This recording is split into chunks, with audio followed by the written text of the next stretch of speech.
Mesdames et messieurs, bonsoir. Merci de recevoir chez vous l'équipe de votre émission Le Forum politique. En avril 2016, un homme montait les marches du palais de la Marina avec une promesse singulière, celle de ne pas chercher à être aimé, mais d'être utile à ceux qu'il appelait déjà à l'époque Agbonon. Il répondait avec une pointe de défi.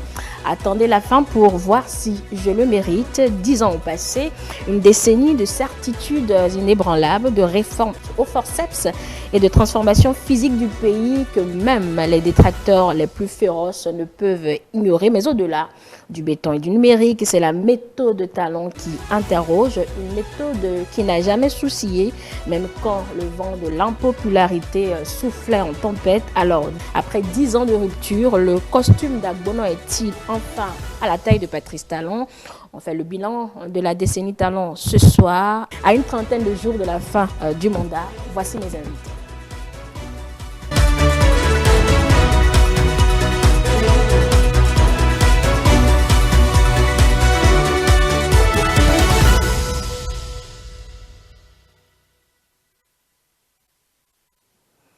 L'expert en gouvernance, Joël Ataï-Gadegbe, bonsoir. Bonsoir Angèle, bonsoir aux téléspectateurs.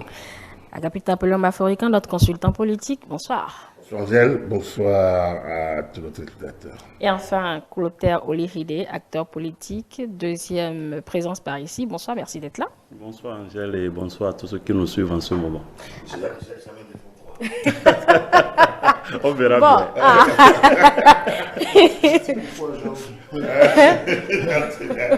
Qui doit poster devant oui, absolument. son écran. Exactement. À surveiller nos... à découvrir le nouveau plateau. Bon, d'accord. Allez, on peut revenir à présent en studio pour donc ce qui nous réunit. C'est un exercice pas très difficile, mais quand même complexe pour revenir sur 10 ans de gestion. Nous n'avons qu'une heure 30 ou 2 heures ou plus pour donc passer en revue cette décennie. Donc, on va y aller vite. Joël, je veux commencer par vous, si vous le permettez. On sait tous... On sait tout ce qu'il a fallu de la rigueur pour avoir ces résultats que nous apprécions tous aujourd'hui. On démarre avec ce qui a peut-être frappé les esprits, la rapidité. Joël Ataï-Gadegbe, vous qui analysez la gestion de l'État, pourquoi être allé aussi vite? Était-ce une urgence vitale pour le Bénin ou une stratégie de rupture simplement calculée pour ne laisser aucune chance aux vieilles habitudes?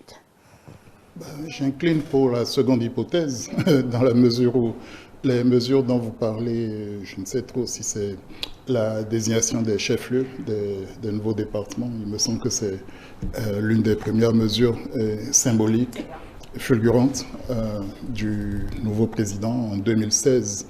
Et non, il fallait envoyer un message de rupture, de résolution à assumer une responsabilité que, à l'évidence, ses prédécesseurs, pour au moins 2 d'entre eux, en deux décennies, ont esquivé. Voilà, le signal était donné, et de la part de quelqu'un qui s'est lui-même présenté avec la formule « surgir, apparaître et disparaître », il y a là à la fois de la résolution, de la stratégie, de la célérité en filigrane. Donc au fond, le temps a été donné et c'était voulu, non sans précaution. Si ça a donné l'impression d'avoir été taillé dans le vif, il n'a pas moins veillé à poser quelques cautères, pour ne pas dire à essayer de rassurer ceux qui auraient pu être frustrés par la non-désignation de leur localité. On se souvient des tournées anticipatrices, pour ne pas dire pédagogiques, à l'endroit de ceux qui auraient pu trouver à redire, voulais-je dire. Mais écoutez, ça a été à peu près ça, mais ça n'a pas toujours été ça par la suite. C'était donc voulu, mais c'était quoi l'urgence? Alors, je ne parle pas exclusivement de la mesure des chefs-lieux, hein, mais en général, de cette décennie. Ceux qu'il a fini par nommer à la tête de ces préfectures ont été quasi inamovibles, donc ça faisait certainement partie de sa stratégie. que de territorialiser son administration. Donc il voulait avoir une vue claire, responsabilisée et donc rationalisée. Et également, ce n'était pas possible avec des demi-mesures, avec des faux semblants. Et c'est ce que j'en déduis. Et après, chaque département, d'une manière ou d'une autre, a pu s'organiser sur cette base-là. Mais il n'y a pas eu que ça. On aurait dû parler de la formation du premier gouvernement où il s'est dédié. Il avait annoncé un gouvernement de 16 membres avant de prendre service, mais la réalité du pouvoir, telle qu'il l'a confessé lui-même un an après, l'a obligé à quelques contorsions, à quelques compromis. Mais la trace, la résolution était quand même là. Agapit Apilomba Forican, ces 10 années, on ne les a pas vus passer parce qu'on a démarré ça comme sur les chapeaux de roue. Je demandais pourquoi vouloir aller aussi vite pour un pays qui est souvent à la traîne en matière de gouvernance. Ah non, lui n'est pas le pays qui est à la traîne. Lui, il est venu pour une mission. Et je pense qu'il fallait l'écouter le jour de la prise de service. Enfin, moi qui ne suis pas du tout proche, qui n'avais pas l'habitude de l'écouter, c'est vrai que j'avais attrapé une de ces sorties médiatiques, c'était en août 2015, avec Mali Gomina, c'était en France. Déjà, ça, lorsque vous, avec le recul, vous sentez un homme prêt, un homme qui sait sur quel levier de gouvernance il faut agir pour avoir quelques résultats. Cette sortie d'août 2015. En 2016, lors de la prise de service, lorsqu'il dit je ferai de la lutte contre la corruption un combat de chaque jour, de tous les jours, voilà, je me suis préparé. Quand il dit ça, je ne peux pas le citer. Oui, ça fait quand même 10 ans.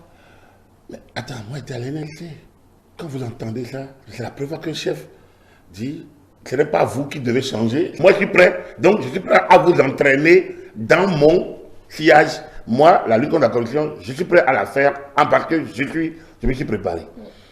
La lutte contre la corruption, c'est une question de gouvernance, tout simplement. Donc, c'est dire que c'est un homme qui est déjà prêt pour l'acte. Il n'est pas là pour faire état des lieux, analyse stratégique, force, faiblesse, opportunité, menace, avant de définir une vision.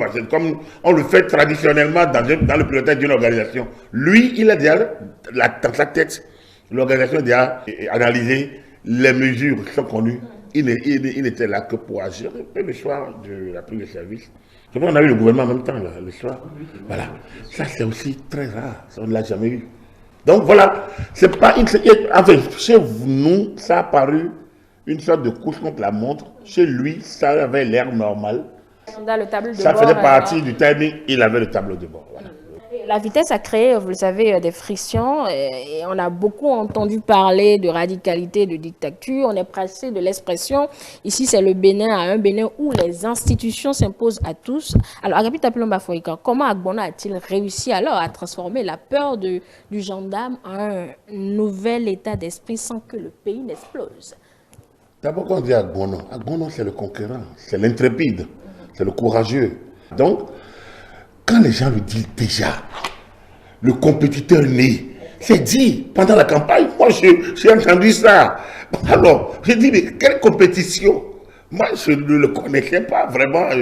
Si c'est parce que je suis proche, on a toujours dit, mais je ne peux pas dire autre chose, je ne le connais pas. Donc, quand du compétiteur né, à bon nom, tout ça, mais je regarde la personne, mais il n'est pas prolixe, il est plutôt un peu classe, façon tiré, tout ça. C'est où le Agbon? Lui, c'est là où est le Agbon. Donc, du coup, ceux qui l'ont approché savent là où il était. Alors, c'est un personnage qui vient à la tête de l'État qui dit, écoutez, attendez, oui, Agbon là, c'est bien. Mais vous m'avez confié un travail.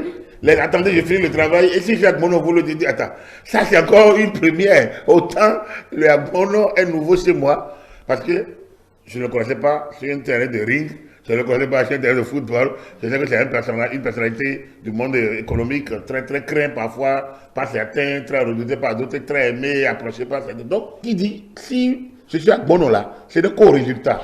Moi, je dis, ce monsieur, il doit avoir quelque chose que d'autres n'ont pas. Il doit avoir moins ce qu'on appelle la foi.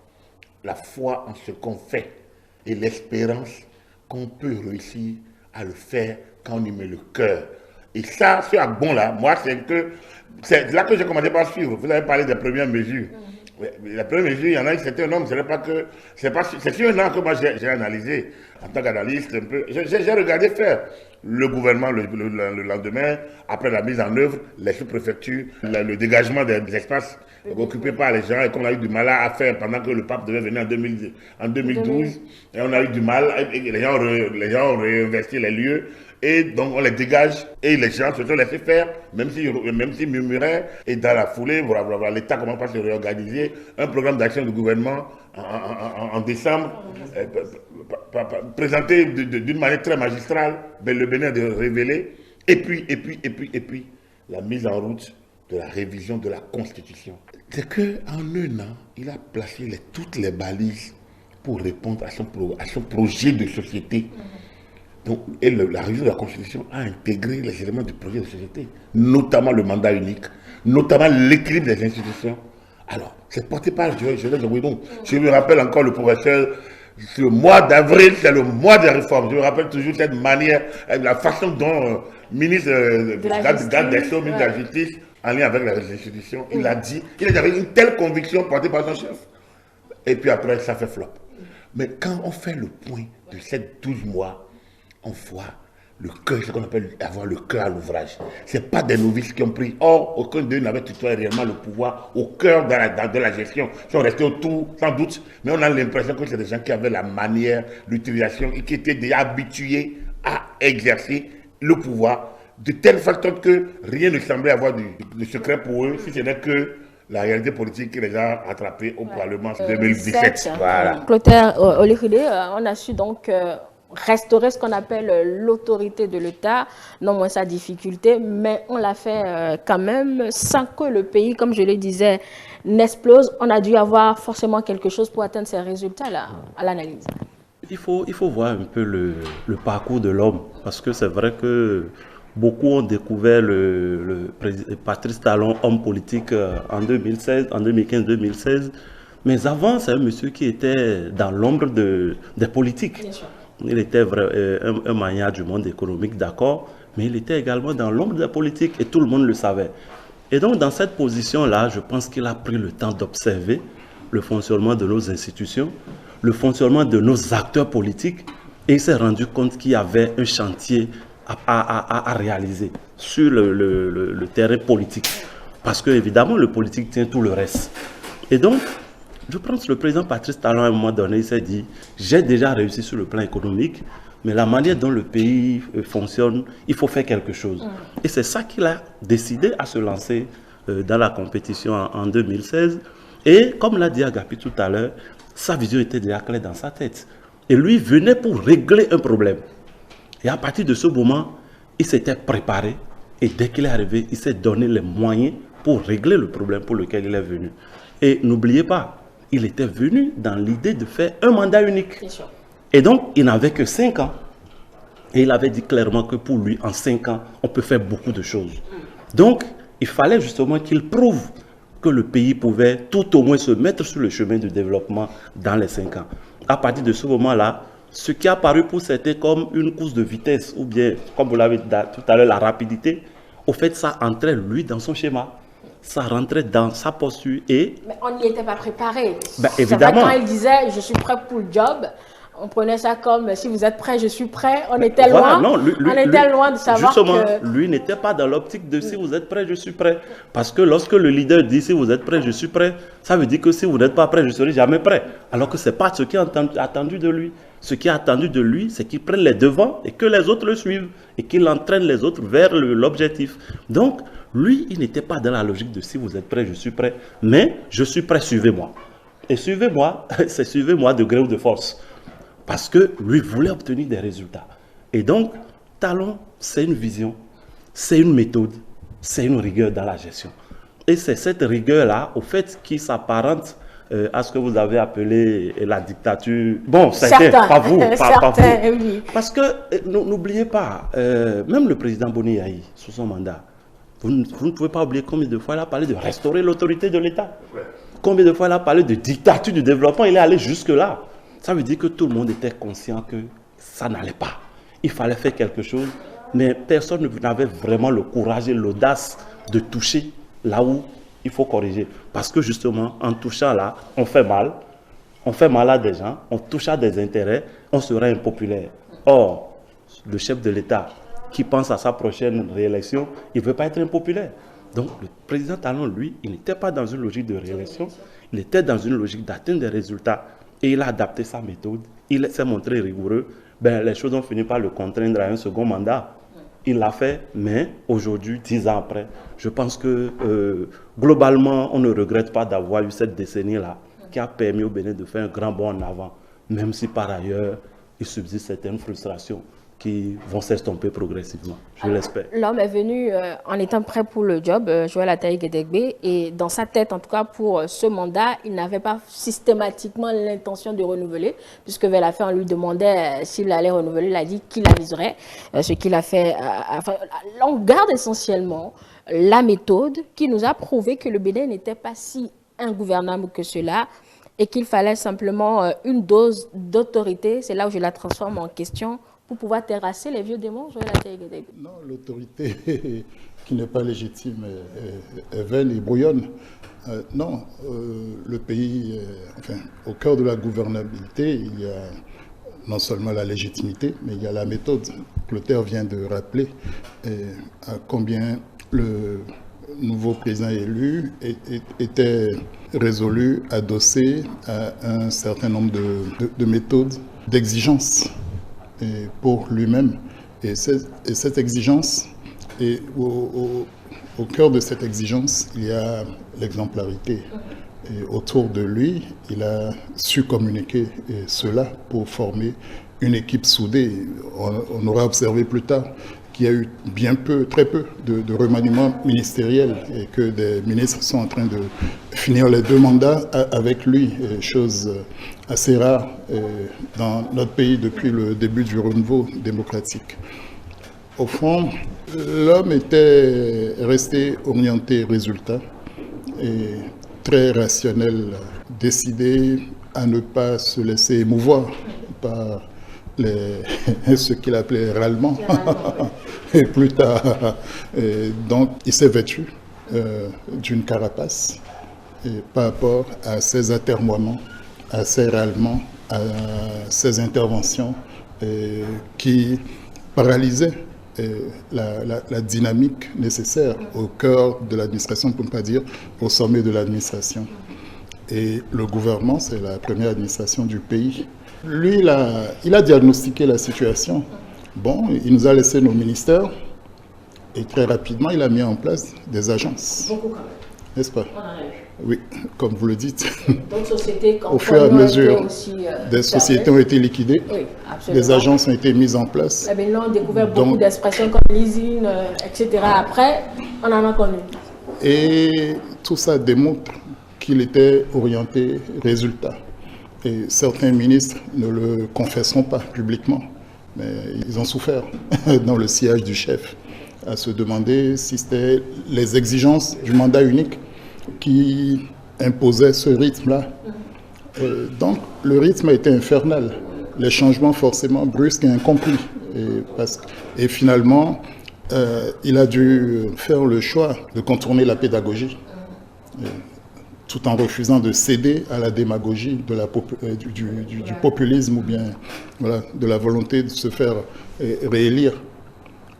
Donc, c'est une histoire qui reste fondamentalement celle d'un acteur qui a eu la connaissance la plus large possible du système, du dispositif, malgré les choses qui ont pu le surprendre en cours de route. Il ne faut pas croire qu'il était un démiurge ou bien que tout était peaufiné et bien calé.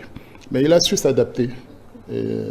Il a su, au fur et à mesure, évaluer et donner les impulsions nécessaires pour avancer dans la trace que lui, il a voulu laisser. Quand on parle de surprise, par exemple, Agapit parlait de 2017, où on croyait que c'était déjà gagné d'avance, mais ça reste... Ça aurait été la première déculottée de la classe politique pour lui. Oui, sa première déculottée politique. Oui, évidemment. La classe politique lui a infligé une leçon voilà, de politique ahurie. Enfin, je ne sais pas. Elle est bien légitime. Il a admis. Mais il avait annoncé les couleurs. Et au fond, c'est quelqu'un qui n'a jamais manqué d'annoncer ce qu'il faisait. Mais on a le défaut de ne pas écouter, de ne pas chercher à prendre au mot. Annoncer, d'accord, mais est-ce qu'on l'a expliqué également pour avoir la compréhension le signal, pour les acteurs politiques, c'est impardonnable. Pour le grand peuple, oui, on peut réclamer la pédagogie et autres. Mais pour ceux qui sont ses concurrents, et je mets ça un peu je donne un peu cette image-là. Il n'a rien à leur expliquer. Il a annoncé, il a donné les signaux, mais à eux de décrypter. Si l'adversaire doit vous dire quelle est sa stratégie, là, il n'y a plus de... Encore que, n'est-ce pas? Au début, avant même qu'il ne prenne le pouvoir, pendant la campagne, non, il a tout dit. Le président Talon a dit clairement ce qu'il voulait faire. Et tout ce qui était dans le projet de révision de constitution, qui a été rejeté en 2017, il n'y a rien dedans qui n'est pas annoncé plus tôt. Il n'y a rien dedans qui n'est pas annoncé plus tôt. Et c'est justement ça qui a entraîné le déclic. Oui, ça a commencé à se gâter à ce moment. Le fait que lui, il était convaincu que le diagnostic qu'il avait fait était partagé par toute la classe politique et donc il avait proposé des solutions sur la base desquelles il avait été élu. Eh bien, il se retrouve face à cette même classe politique qui lui dit eh bien, tout ce que tu as dit là, on envoie tout à la poubelle. Alors c'est un choc. C'est un choc pour celui qui était convaincu et qui est toujours dans la logique de faire évoluer les choses, mais qui voit une résistance à laquelle il ne s'attendait pas et qui ne s'explique pas. Donc, faire le procès au président Talon de ne pas avoir expliqué ce qu'il voulait faire, ce n'est pas vrai du tout. C'est pas vrai du tout. Il a expliqué, il l'a plus qu'expliqué. Mais c'est au moment de la mise en œuvre que ce que vous avez appelé les vieux démons sont revenus. Voilà, et donc ça sont revenus nous hanter. Et du coup, après ça, comprenez que le monsieur n'était plus le même. Et c'est pas justement à ce moment qu'il a peut-être commencé, excusez l'expression, si vous avez un meilleur adjectif, en tout cas un synonyme, donnez-le-moi, à se radicaliser concernant certaines réformes dont vous savez les débouchés ou en tout cas les conclusions. Non, c'est sur la question du code électoral, du système partisan. Et Clotaire vient de le dire, le diagnostic était largement partagé. Peut-être qu'on n'a pas éprouvé les scénarios, les solutions possibles. Mais lui, connaissant notre classe politique, il n'était pas question de tergiverser et plus que de nécessaire. Et sinon, on n'avance pas, on ne fait rien. Et je suis de ceux qui ont critiqué certains aspects de ces réformes-là. Je dirais même que moi, j'ai déploré qu'on eût mis la révision de la Constitution au principe, sinon en première position. J'étais de ceux qui étaient les plus convaincus que c'était la réforme du système partisan qui s'imposait d'abord. Peut-être cela pouvait-il avoir des conséquences inéluctables au niveau de la révision de la Constitution. Mais quand on a enfourché résolument la question de la réforme du système partisan, qui pour moi ne signifie pas réduction du nombre de partis. On a souvent sorti, ouais, il y avait des centaines de partis, il fallait... Non, c'est pas ça le but, c'est pas ça le but du jeu, on ne serait pas allé plus loin. Non, il s'agit de responsabiliser notre classe politique, parce que c'est elle qui est présente, qui gère les institutions de l'État. Et donc, si les acteurs, dont Clotaire a évoqué le comportement, ne changent pas, ne sont pas changés, de gré ou de force, eh bien, rien ne bougera. Donc, il fallait bien agir sur ce levier. Après, les solutions sont discutables. On a parlé des seuils, de ci, de ça. Bien sûr. On peut faire autrement, on peut faire mieux, probablement. Et lui-même, au cœur de cette réforme, est convaincu de ce qu'il n'y avait pas que cette manière de faire. Mais face aux acteurs qu'il avait, et peut-être n'avait-il pas eu le choix des armes. Et même autour de lui, pour ne pas dire dans son premier cercle. Voilà. Il était pratiquement le seul à savoir où il allait. Non, pas le seul à savoir. Très peu croyaient en ce qu'il voulait faire. Oui, on n'a pas voulu croire que ce serait possible. Et c'est ça la surprise peut-être pour ceux qui étaient convaincus de pouvoir persister dans les anciennes logiques. Je regrette de devoir citer le PRD, par exemple, hein, dans sa volonté de quitter la fusion UP, le renouveau. Avant ça, on a eu, comment ça s'appelle, l'UDBN avec le Bloc républicain, oui. Qui n'a pas pu s'y reprendre une deuxième fois. Et donc, au fur et à mesure, la classe politique a commencé à intégrer la nécessité de cette discipline-là. D'accord. Voilà, elle est peut-être pas librement consentie, mais elle s'est imposée. Rapide appel en Bafouécan, 2017 a été une année tampon, après on a eu 2018 avec les premières lois, 2019 où tout s'est gâté. Est-ce qu'à un moment donné, Patrice Talon a manqué alors de l'accompagnement de cette classe politique pour pouvoir mettre en place ces rêves qu'il a eu à détailler quand même lors de sa campagne électorale? Cette classe politique ne croyait pas qu'il pourrait aller, qu'il avait vraiment, qu'il aurait eu les moyens politiques d'aller. La veille de la révision de la Constitution, un des acteurs m'a confessé que jusque tard, que le président négociait avec eux, que tout était clair normalement, la révision était censée être acquise. La révision de 2017, je pense que c'est celle dans laquelle il s'est réellement impliqué de point de vue politique. Je pense qu'il s'est impliqué franchement parce que ça répondait à la mise en œuvre de son projet de société. Après, je pense que les députés ont pris la main, même si ça ne peut pas se faire sans son aval. Alors, arrivé au Parlement, les choses ont changé. Il en a pris acte. Mais je pense qu'il en a eu un grand coup. Ça lui est resté en travers de la gorge. Il s'est tué pendant un bon bout de temps. Je pense qu'on était en avril. Ce n'est qu'en fin courant mai ou courant juin qu'il a pris la parole pour dire qu'il n'allait pas faire autre chose. Il n'allait pas en référendum. Il ne va pas aller contre le peuple. Les députés, il croit que les députés avaient le pouvoir de le faire. Ils n'ont pas pu le faire. Ça veut dire que lui, il prend acte du rejet de la prise en considération. Il passe à autre. Mais ce qu'il a fait, et pour ça montre que c'était quand même un homme qui prévoit. Un homme qui a une vision et qui sait comment on fait pour atteindre la vision. Nous qui avons fait un peu la théorie du changement, je dis quoi?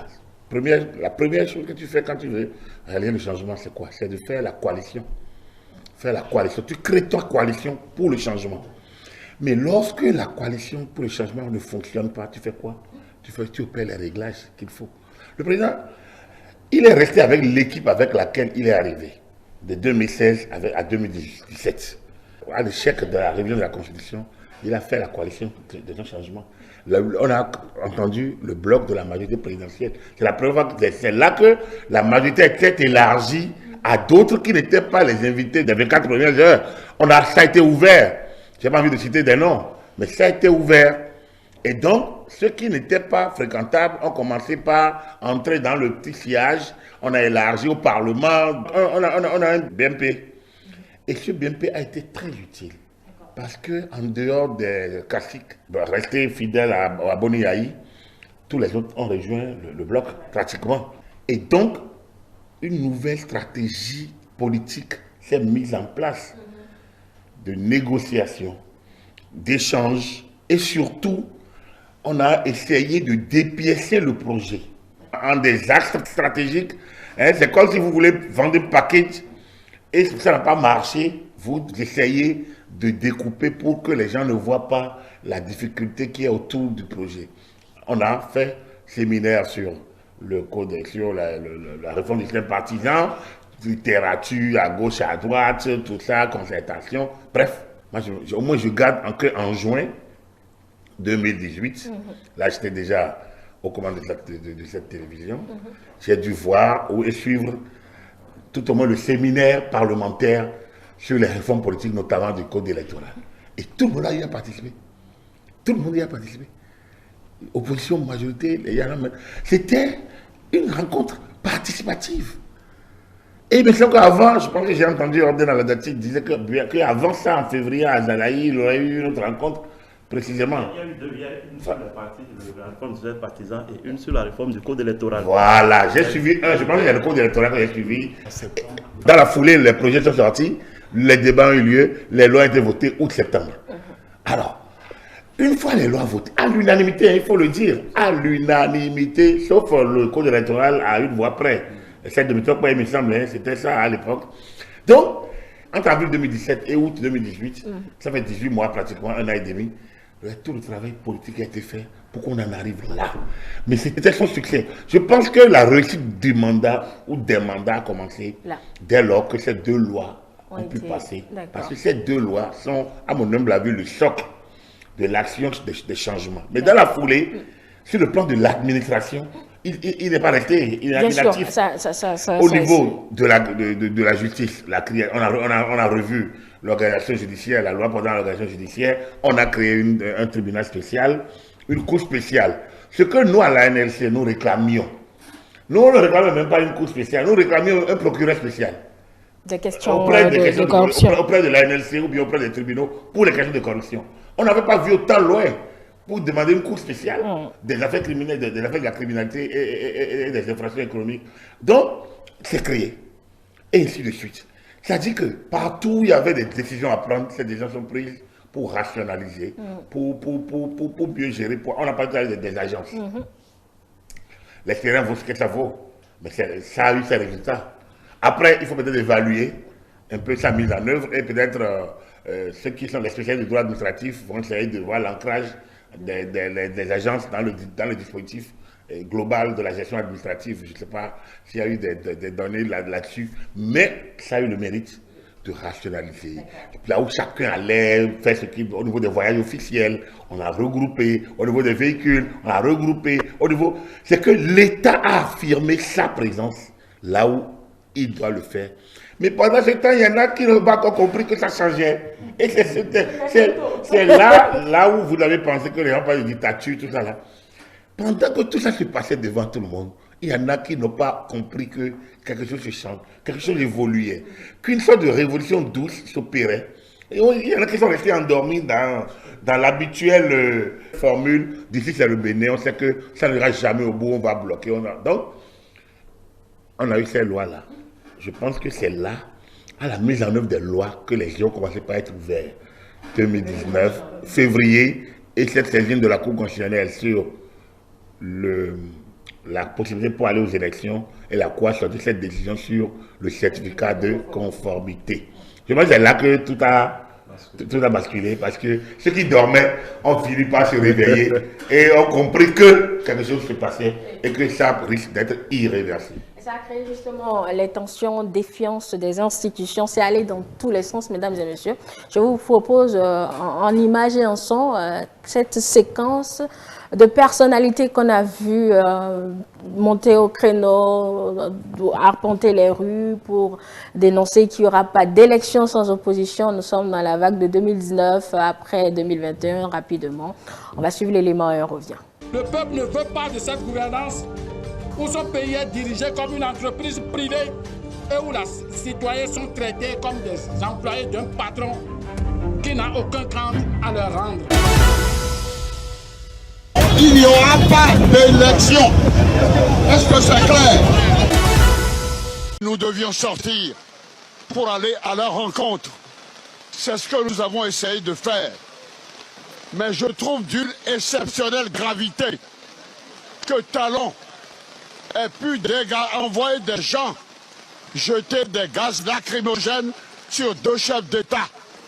C'est un crime dont il répondra devant la nation. Chers jeunes, n'ayez pas peur. N'ayez pas peur. Ne cédez pas à l'intimidation. Le combat continue. Pour que nous puissions rétablir l'équilibre, la justice. Il n'y a pas deux catégories de Béninois.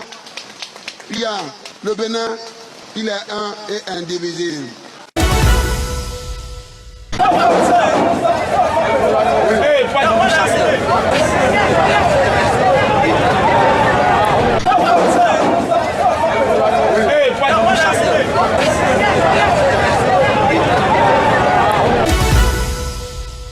On peut dire que nous avons renoncé à certains de nos acquis.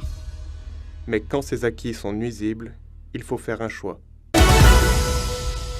Rassurez-vous, je peux sortir d'ici, qu'ils m'attendent, qu'ils me prennent, mais je sais que vous allez continuer le combat.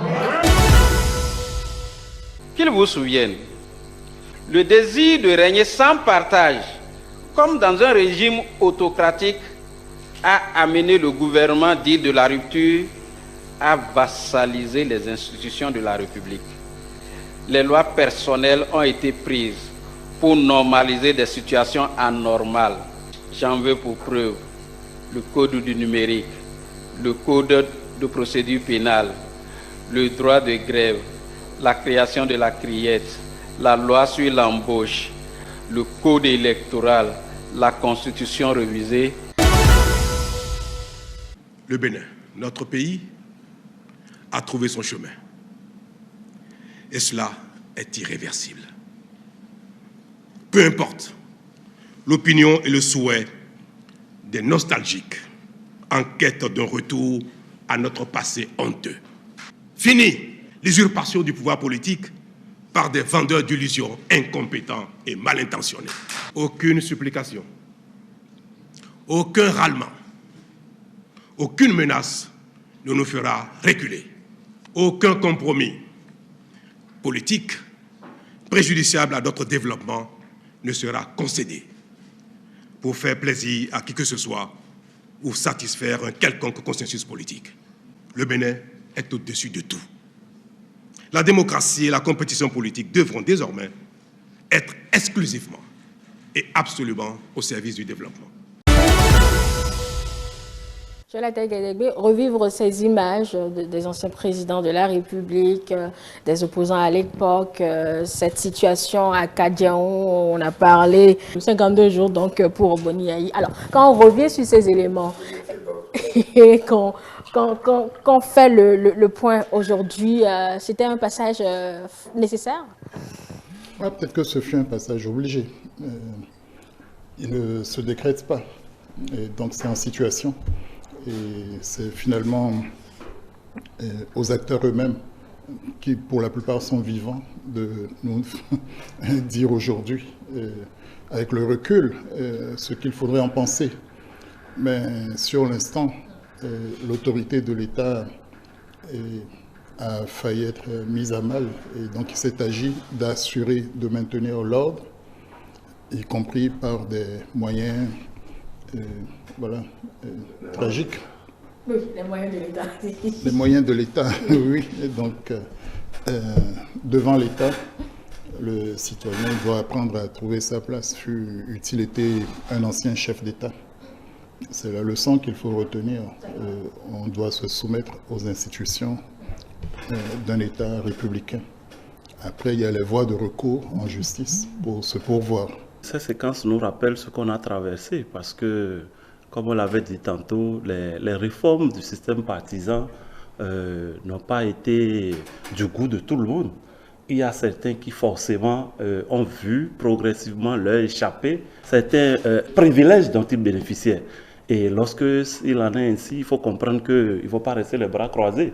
Surtout que ces méthodes-là avaient fait recette dans un passé assez récent, où lorsque vous n'êtes pas d'accord avec le gouvernement, il suffit de montrer un peu les muscles, de secouer un peu les cocotiers, et puis le chef reculait.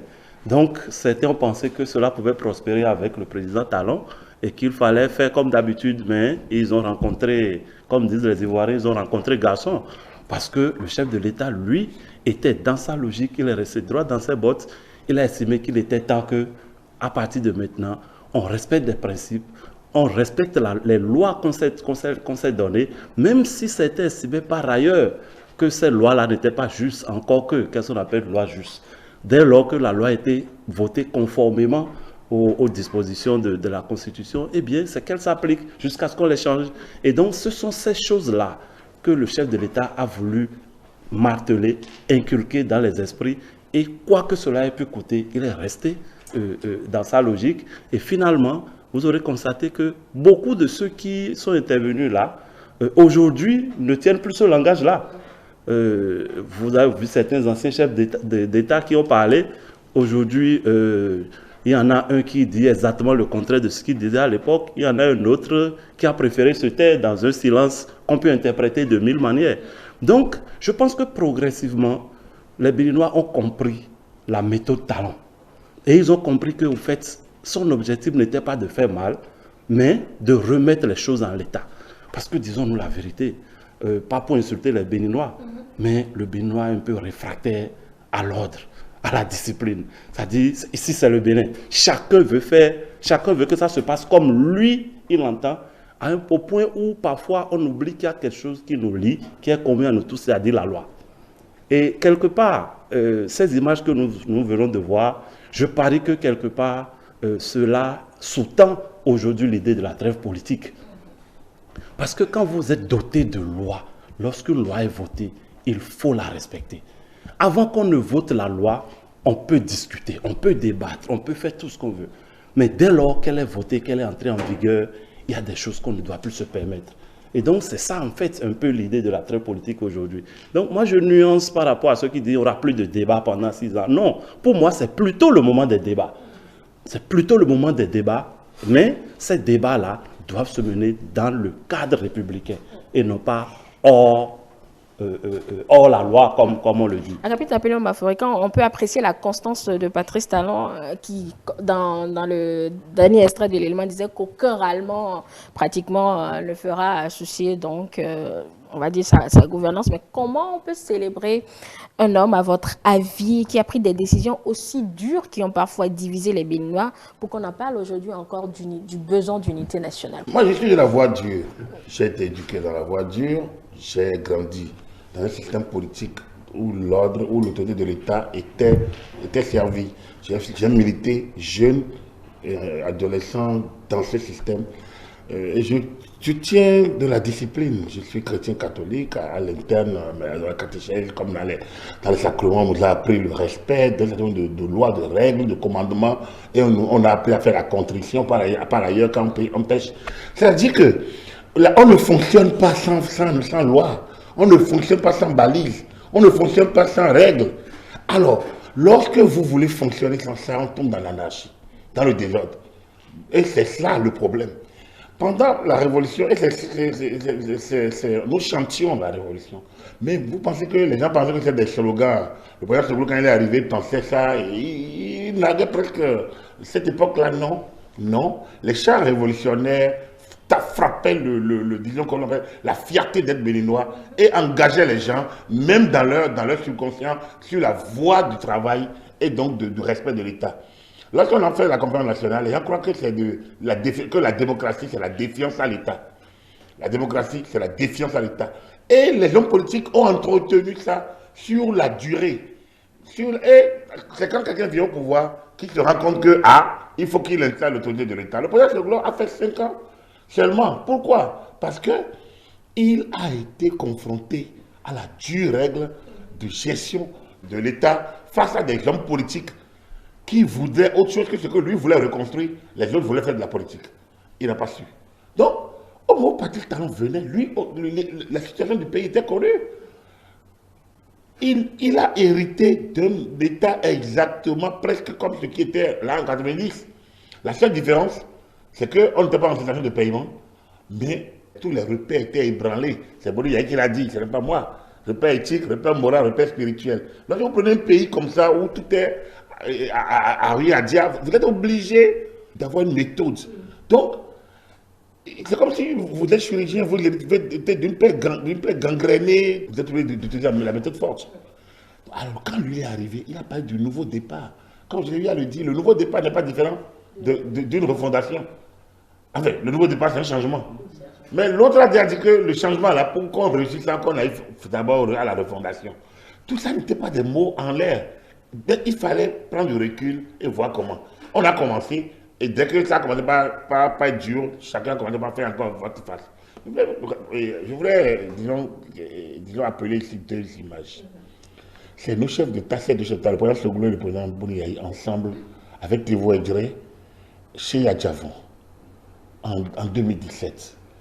C'est déjà, moi, la première alarme pour moi, qui est quand même connu les environnements du président Yahi, qui voulait restaurer l'autorité de l'État à travers autour de ça, à travers autour du statut du développement, à travers autour de la refondation. Donc, je connais tout ce dispositif et je vois le président Yahi qui avait attaqué le président Djavon, l'homme d'affaires de ci ou de ça. Et le même, moins d'un an après, qui était au pouvoir à peine un an et demi, va encore là-bas pour... J'ai trouvé ça pas cohérent. Je n'ai pas trouvé.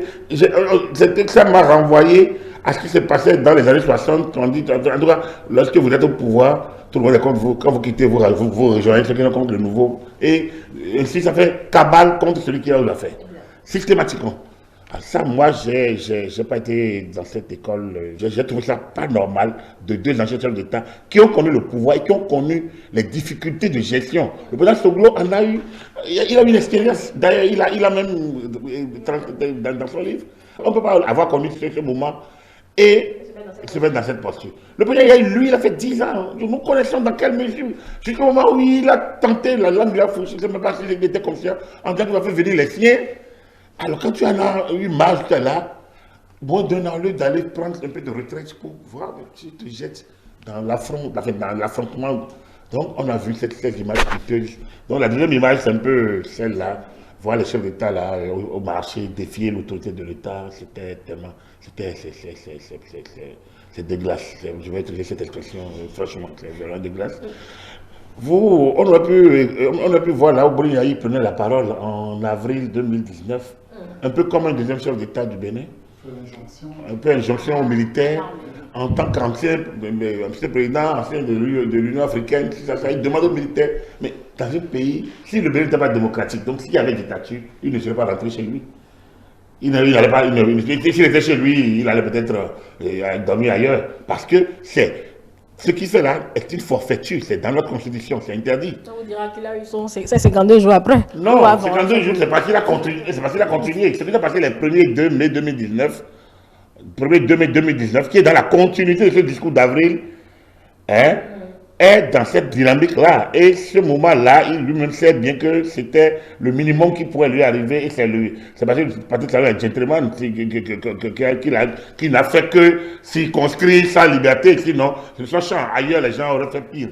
Heureusement qu'on est au Bénin et il faut saluer le Dieu qui a éclairé le chef de l'État de ne rester qu'à cela parce que d'autres choses n'auraient pas. Donc, l'un dans l'autre, moi j'estime simplement, et avec le recul, que ce n'était pas des méthodes fortes. C'était des méthodes qu'il fallait pour qu'on finisse enfin avec ce qu'on appelait les régimes de démission nationale en son temps.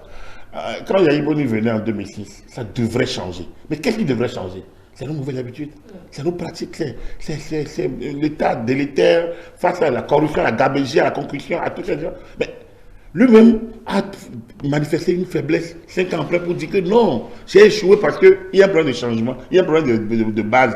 Donc on va refonder. Alors, à l'heure de refonder, il devrait être l'un des acteurs premiers.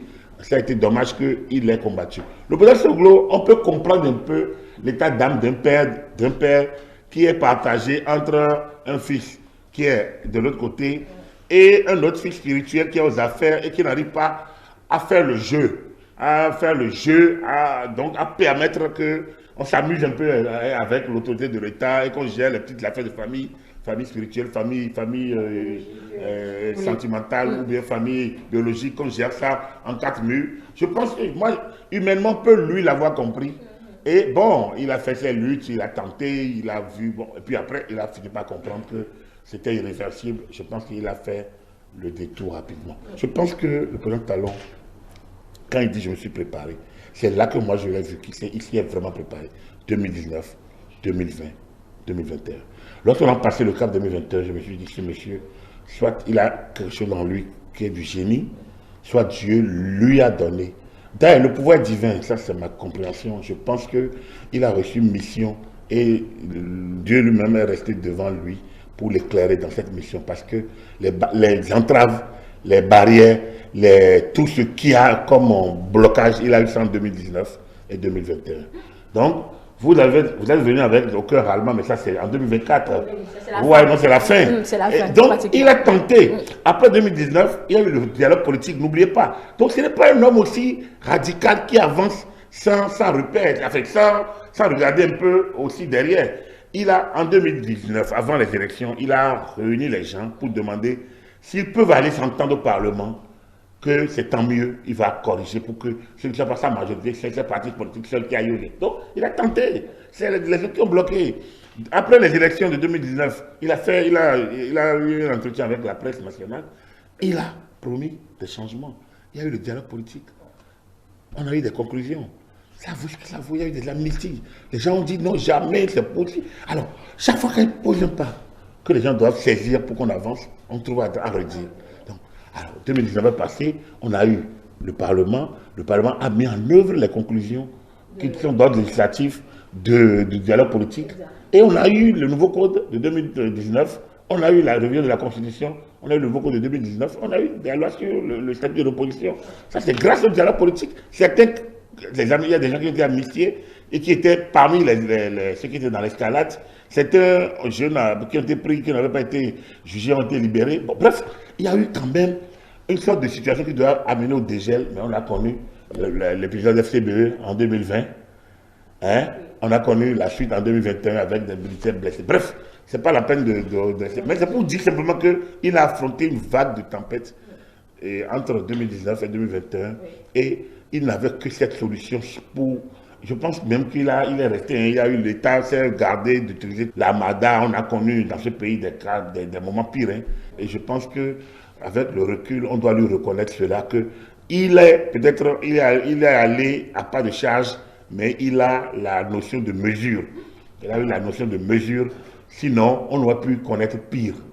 Et les gens auraient été responsables de leur propre sort. Ce qui est intéressant, c'est qu'on voit aujourd'hui qu'il y a complètement un aliment, un peu comme ce que disait Clotaire Olyride.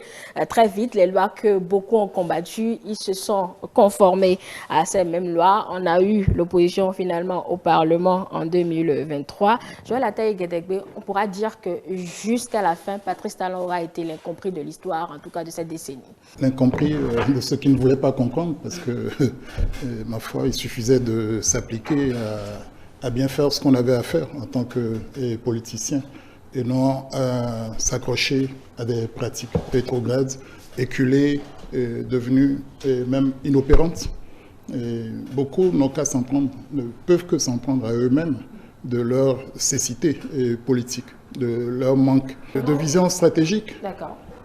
Oui, s'ils voulaient combattre Patrice Talon sur ses préceptes, sa vision, c'était à eux de s'organiser, mais aussi rationnellement que lui, il s'est déployé. Parce que, au fond, on peut pratiquement le prédire si on veut, mais il faut se concentrer, et il faut s'organiser. Et pour lui apporter la répartie. C'est un homme de challenge. Il veut bien voir venir, mais il ne vous laissera pas le temps de le rattraper si vous prenez le mauvais départ de votre côté. Donc, à la limite, peut-être qu'il a fini par concevoir une forme de mépris pour une certaine classe politique. Dans sa médiocrité, dans sa volonté de prébande, de petits arrangements. Et y compris jusque autour de lui. Les incompréhensions n'ont pas manqué. Disons-le, si avant 2021, c'était ceux qui n'étaient pas avec lui qui l'ont combattu pratiquement, après 2021, il a dû faire face aussi à la tragédie de la trahison ou de la déception la plus amère, au point de parler du monstre qu'il aurait engendré à ses côtés, parlant de son alter ego, qui a été convaincu de tentative de coup d'État avant l'épisode du 7 décembre dernier. Bon, c'était des épreuves aussi pour l'homme. La déception est toujours une épreuve, la trahison encore plus. Mais ça fait partie de la vie des hommes. C'est ainsi que le matériau humain ou que les relations sociales aussi, c'est aussi de ça que sont faites les relations sociales et donc politiques. Il n'y a pas à s'en émouvoir outre mesure. Et finalement, et chemin faisant, lui, il s'est convaincu d'un certain nombre de choses. Il s'est convaincu qu'il était dans la voie la plus juste qui soit. Il n'y a que l'histoire pour dire le contraire. Mais le score qu'a fait son dauphin Ouadani n'est pas que celui du candidat. c'est aussi une forme de ratification de la décennie qui vient de s'écouler. Et donc le portage en triomphe ou le passage à l'étape du triomphe doit être compris dans le dénouement du processus électoral, notamment les résultats de la présidentielle et au fond le retour au bon sentiment d'un certain nombre d'acteurs politiques résignés ou par calcul qui s'en remettent donc à la chance d'un autre départ, je ne dirais pas un nouveau départ, un autre départ, pour ne pas dire un autre nouveau départ. D'accord. Voilà. Et donc, sur des bases consensuelles et claires, je veux le croire, et non celle de la compromission. Ce n'est pas tant qu'il était incompris, c'est la méthode. En fait, tout le monde sait qu'il faut changer, mais on ne veut pas changer. Tout le monde sait qu'il faut lutter contre la corruption, mais personne ne veut qu'on le lui applique. Tout le monde sait qu'il faut faire ça, mais personne ne veut être responsable. Donc, lui, il est venu pour bousculer. On ne savait pas qu'il allait bousculer parce que c'était un gentil monsieur, ce qui beaucoup allait pour leur poser ses problèmes. Donc, on ne l'a pas vu venir. Et dans le propre camp, la preuve, c'est autour de lui que ça a commencé par vaciller. Ses propres amis, sur mon regard, que ça a commencé par... Les gens pensaient que les méthodes anciennes allaient continuer. Et il a frappé dans son propre camp dès l'arrivée. Et du coup, ça a commencé par faire peur. Moi, les gens ont rallié, les gens de la classe politique, les gens ont rallié. Pas parce qu'ils sont convaincus. Moi, je suis convaincu qu'ils n'étaient pas convaincus.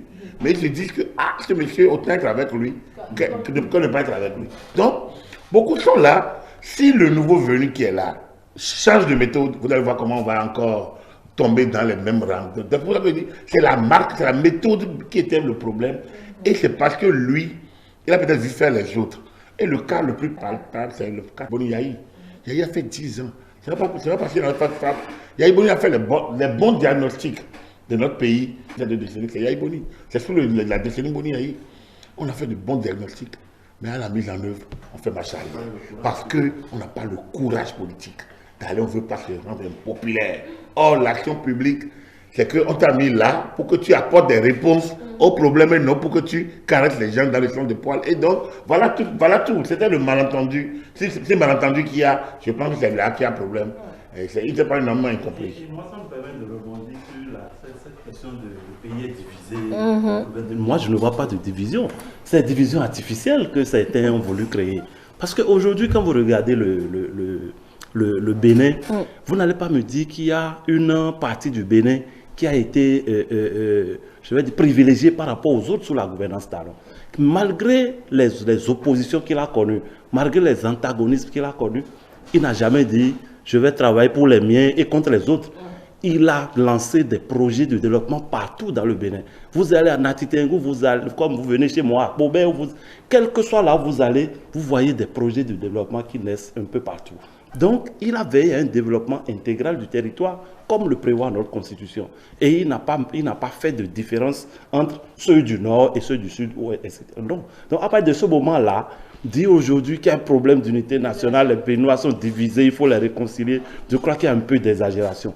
Il y a juste à ce que chacun revienne à de justes proportions et qu'on voit ce qui est le Bénin aujourd'hui, qu'on le regarde comme notre patrimoine à nous tous, que chacun y mette du sien et que chacun ne cherche pas forcément à regarder juste ce que lui, il a gagné pour apprécier. Si on se met dans cette logique objective, je pense qu'on va finir par comprendre ce qu'on n'avait peut-être pas compris depuis 10 ans. On a peut-être déjà compris, le premier quinquennat a été douloureux, mais il a conduit au miracle. Écoutons ce que le chef de l'État lui-même disait il y a quelques mois sur ce changement de paradigme, ce qui va nous permettre de parler de la marque Talon. Ce qui importe désormais pour nous, 65 ans après la prise en main de notre propre destin commun, c'est à mon sens la réponse aux questions fondamentales ci-après. Le Bénin a-t-il enfin trouvé la voie pour son développement? Autrement dit, le Bénin est-il aujourd'hui un pays où tout s'améliore jour après jour, où l'espoir est désormais permis, de sorte que ce qui n'est pas encore acquis ne paraisse plus inaccessible? Et oui, le Bénin a entamé sa mutation et les signes de notre progrès sont visibles par tous. Le miracle, c'est notre nouvel état d'esprit. Il nous rend admirables et suscite la jalousie de certains.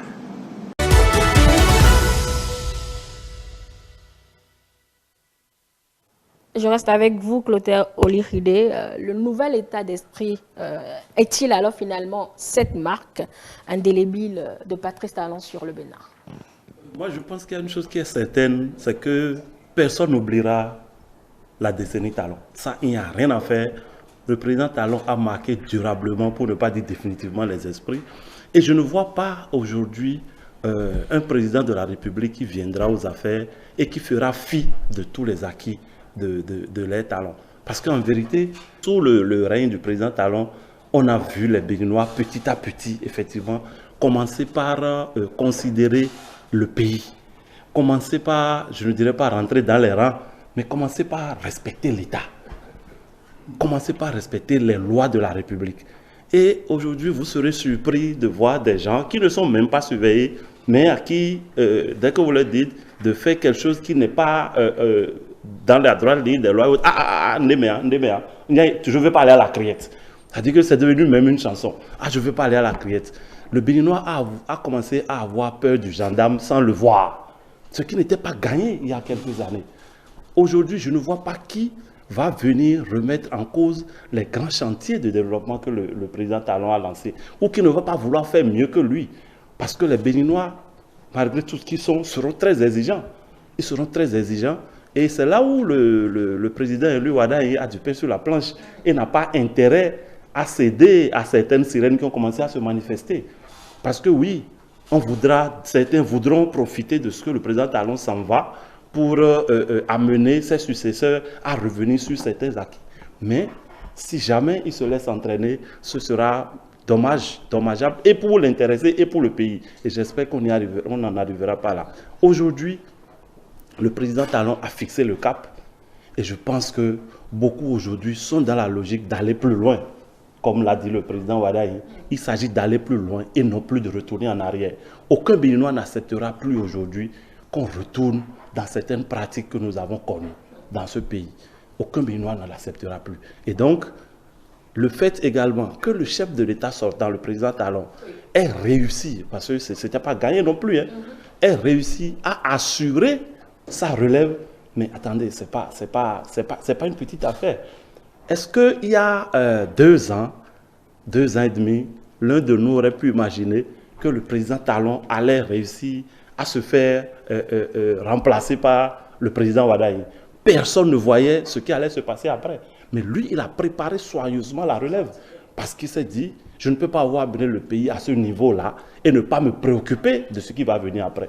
Et il avait annoncé dans une interview, il a dit, je serai très actif. Avant 2026, je serai très actif par rapport à celui qui va me succéder. Mais dès qu'il sera élu, je vais me mettre en retrait. Et il n'a pas manqué de le faire, justement parce qu'il voulait s'assurer que son héritage ne va pas passer par perte et profit. Et aujourd'hui, personnellement en tout cas, je me réjouis de ce qu'il a réussi ce challenge-là, non seulement d'avoir mis le pays en chantier, mais de s'être assuré que cela va se pérenniser. Et j'espère qu'après le président Wadaye, après 1 ou 2 mandats, eh bien, celui qui viendra restera dans la même dynamique pour que le pays, enfin, puisse se sortir de la léthargie qu'on a vécue pendant toute cette décennie. Je questionne la marque Talon. Est-ce qu'elle est la méthode ou finalement ce nouvel état d'esprit que nous avons commencé à célébrer depuis décembre 2025? Qui nous fait célébrer, parce que... Qui nous fait célébrer? Si vous préférez. Il a posé les questions et il a apporté les réponses en ce moment, mais avant, pour beaucoup, il était déjà porté en triomphe. Et en tout cas, il était respecté et reconnu quand même comme étant celui qui a été au principe, qui a été à l'œuvre dans la transformation du pays, qui rend presque tout le monde fier, si on veut être honnête. Voilà, donc ce n'est même plus un débat en réalité. La question, c'est celle de la consolidation et des progrès qu'on pourrait faire. Et Clotaire l'a dit, et il fallait déjà lever l'hypothèque de l'acteur principal qui devrait lui prendre la roue, lui succéder. C'est partiellement ou c'est grandement réglé.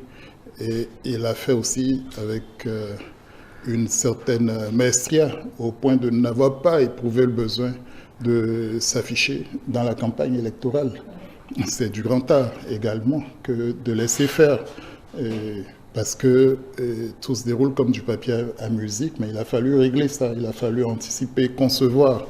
Et c'est dans l'anticipation que l'on peut retrouver la méthode Talon.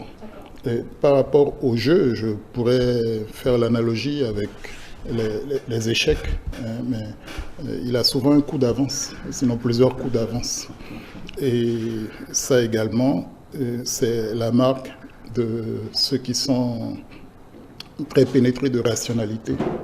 Et s'il doit y avoir une leçon à retenir, et je veux croire qu'autour de lui, ceux qui ont travaillé à ses côtés, pour la plupart, ont intégré cette leçon et pourront donc perpétuer la méthode, voire l'améliorer.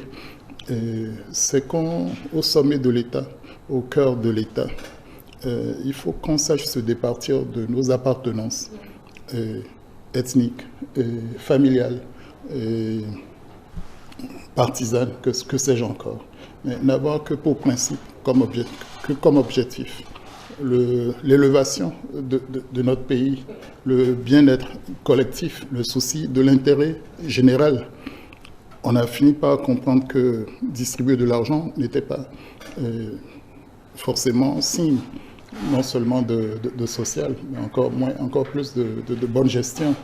Donc par d'autres donnes sociales, on peut faire en sorte d'améliorer le bien-être de nos populations.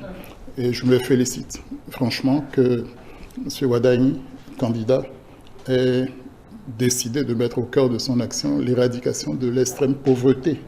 Et ça doit être un défi, un défi commun à tous les Béninois. Nous n'aurons de paix, de tranquillité, et sans nous préoccuper du sort de cette portion de notre population qui peine à avoir le minimum. On ne peut pas être fier de tout ce qui s'est passé et sans nous préoccuper de corriger cela. Si cela doit imposer des sacrifices, des renoncements, il faut qu'on commence par s'y préparer. Il ne faut pas qu'il y ait de malentendus.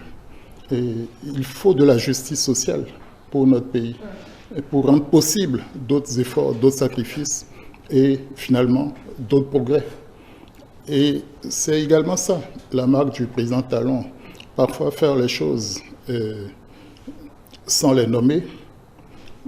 Je ne suis pas partisan de la non-pédagogie.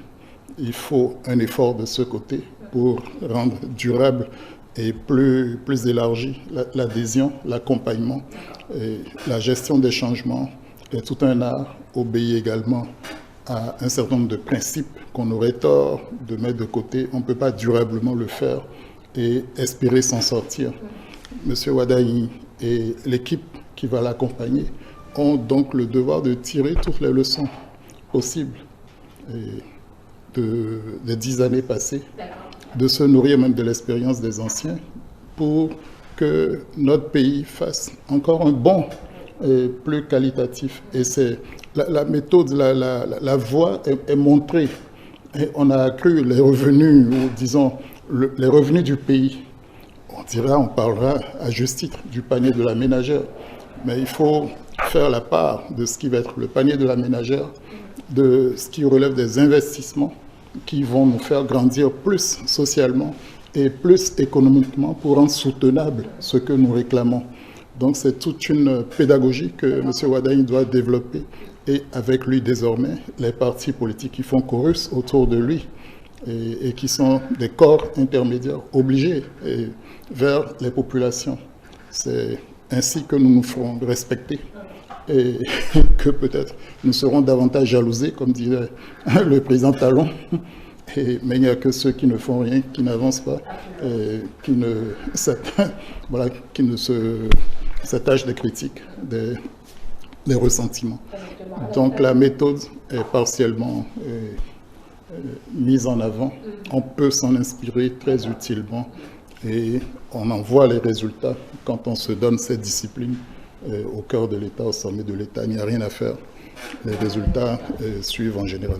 Si on parle de la marque, c'est pour interroger la pérennité ou la durabilité, si vous préférez, Agapit Napoléon Baforican. Est-ce qu'il y a une tâche indélébile dont on hérite aujourd'hui? On hérite de cette marque, c'est clair, mais elle n'est que la marque Talon. C'est là que la marque Talon. Moi, j'ai réussi au cap quand en janvier, après le phare, j'en parlais de la Rassavi, de la Rassa. Ça sautait tellement à l'œil. Je me dis, mais qu'à cela me tienne. Si à la Rassavi sera plus dur qu'à la Rassa, mais qu'à cela me tienne. Parce que, oui, l'état d'esprit est là. Mais franchement, si on baisse la garde, on va rechuter.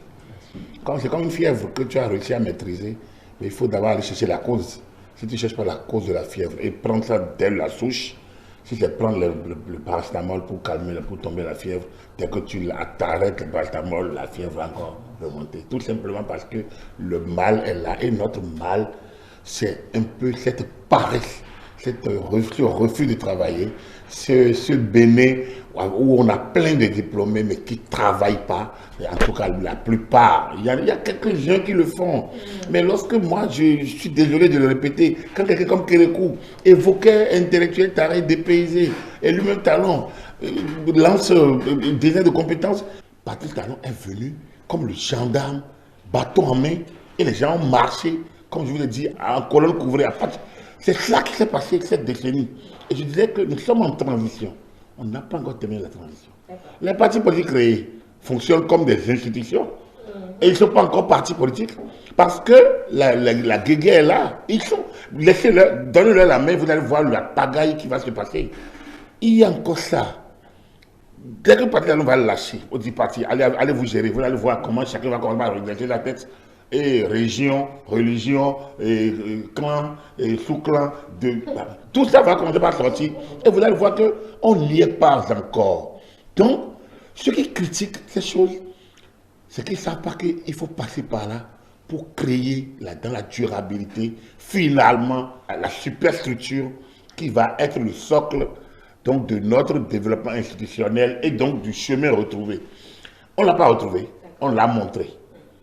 Parce qu'on l'a montré, les bâtis sont là, mais ce n'est pas encore solidement ancré. Je ne fais pas de ceux qui parlent de théoriser.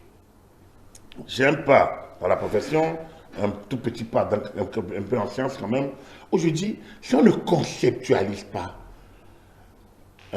une méthode qui fonctionne, on risque d'aller de personnalité en personnalité. Oui, Patrice Talon, il est unique. Et quand on le dit, je l'ai dit derrière, ce n'est pas de l'idolâtrie. Il est unique dans tout ce qu'on a eu comme chef d'État. Quand on questionne le passé, on a vu la belle volonté de Zissou. Et son volontarisme, ça n'a pas abouti. Les militaires ont arrêté ça. On a vu le PPB est venu, les militaires sont venus parce qu'ils ont connu aussi le système. Ils savent que finalement, il faut mettre tout le monde ensemble pour gouverner. Mais la guerre a repris. Ils ont tenu parce qu'ils ont théorisé, parce qu'ils ont conceptualisé. Le parti de la Révolution populaire du Bénin était une sorte d'encadrement de la gouvernance qui a permis de tenir 20 ans. Après, ça a chuté. Alors, le renouveau démocratique, on a vu, c'est décadent. C'est décadent parce que simplement, chacun conceptualise comme bon lui semble. On vient, Soglo est venu, dans sa propre équipe de transition, l'un dit, mais on va ouvrir un truc, le chef d'État, le premier ministre des Champs, il fait vœu de victoire et un ministre des Finances il pète, c'est un plan. Alors, et ainsi de suite. Quand on fait ce point, on en arrive à ce que Patrice Talon est unique dans toute l'histoire, de 60 à aujourd'hui. Il est unique, hors classe, on peut dire. En tout. Oui, parce que les faits sont là. Il a fait 2 mandats. Il positionne quelqu'un que les partis politiques acceptent. Il prépare la fin de son mandat, sa descente, dans une belle harmonie. Vous avez vu ça dans le pays, c'est jamais. Et il a dit, en novembre 2023, il a redit en février 2024, il annonce ce qu'il veut faire et il se lance. Il annonce ce qu'il veut faire et il se lance. Il prépare le terrain et il s'en va. C'est unique. Donc, vous avez montré des images tout à l'heure. C'est unique que des chefs d'État fassent coalition contre le président en exercice qui gagne. Et que c'est unique que nous ayons des stats que nous avons, les indices que nous avons connus. Donc, l'un dans l'autre, les faits sont là. Moi, je veux quelqu'un qui me dise c'est faux. On va dire oui, le social, la démocratie, tout ça c'est du bavardage. La démocratie, c'est un bavardage. Vous savez, chacun fait, c'est du bavardage. Chacun fait, sont construits au regard de ces.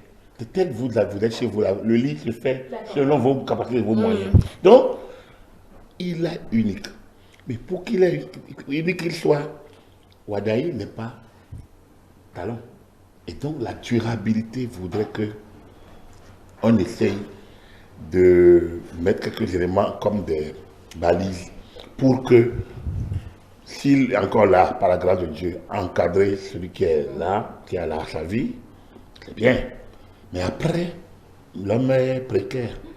Et donc, il faut si on veut aller dans la durabilité, oublions les 7 années qui viennent, en disant ça, c'est peut-être du gagné, encore que le mec, mettons notre foi en disant qu'avec tout ce qui est là, et lui-même étant toujours là, les partis politiques qu'il a créés et qui sont quand même le bras politique de tous les changements qu'on a eus, qu'en même ce septennat à venir, tout peut encore fonctionner.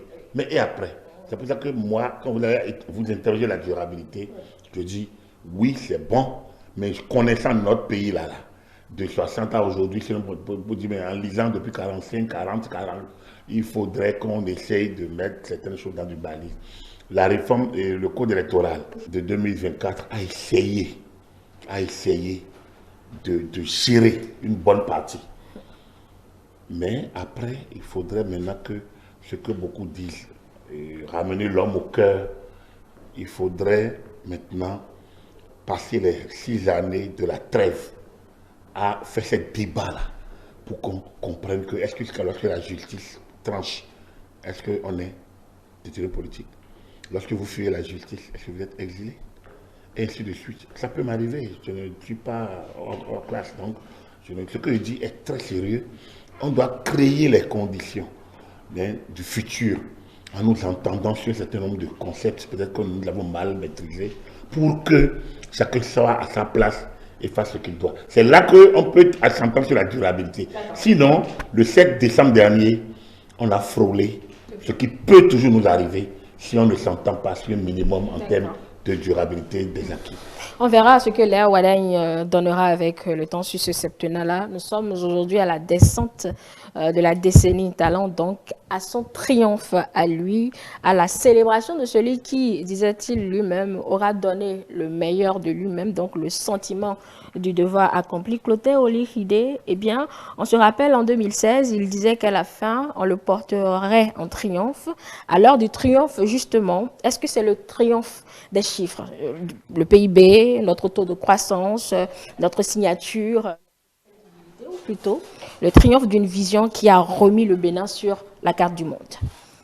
Je pense que c'est le triomphe de la vision, de la méthode, de la rigueur, parce que ce sont ces choses-là qui produisent tout le reste.